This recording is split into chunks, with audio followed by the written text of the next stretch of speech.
have unresolved trauma. What are some of the symptoms and the things that cause such problems for somebody who's still carrying unresolved trauma? Well, first of all, there are flashbacks.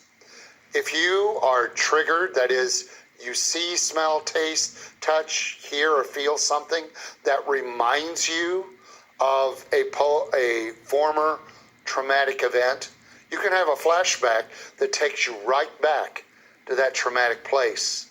I was in a car accident a couple of years ago where somebody was driving and they literally ran into a whole line of cars going at about 45 to 50 miles an hour.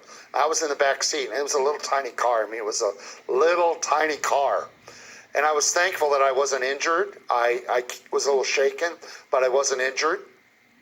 But the next time I got into a car that I wasn't driving, but somebody was driving me, I immediately flashed back to that moment when that car impacted the other car. And I realized, oh my gosh, I need healing from trauma too. So when you have a flashback, it literally reminds you of that traumatic event and takes you back there. You may have difficulty sleeping at night. You might have insomnia. You may only sleep 2 to 3 hours a night and have nightmares, night terrors, or other kinds of sleep disturbances that keep you from receiving a good night's sleep. You may feel numb on the inside. You may have lots of feeling dead or not being able to feel many emotions, and the emotions that you do feel are pretty negative. You might be very irritable, jittery. You might have some rage issues where you just at the drop of a hat, you're raging or you're angry about something. You may suffer with panic attacks, anxiety, or you may just have an overall sense of depression or oppression over your life.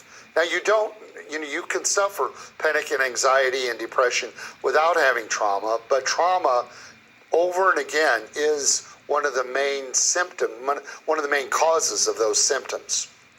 As we shared earlier in an earlier episode, you may be experiencing chronic nerve pain, where the stress hormone is pumping through your body to such an extent that your nerves are inflamed and you're in constant pain on a regular basis. You may be using alcohol or drugs or pornography or gambling or something else to take you away from your pain, to get your mind away from it, or to medicate yourself. You might also have suicidal thoughts.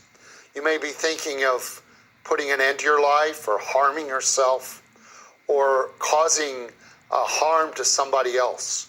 All of these are symptoms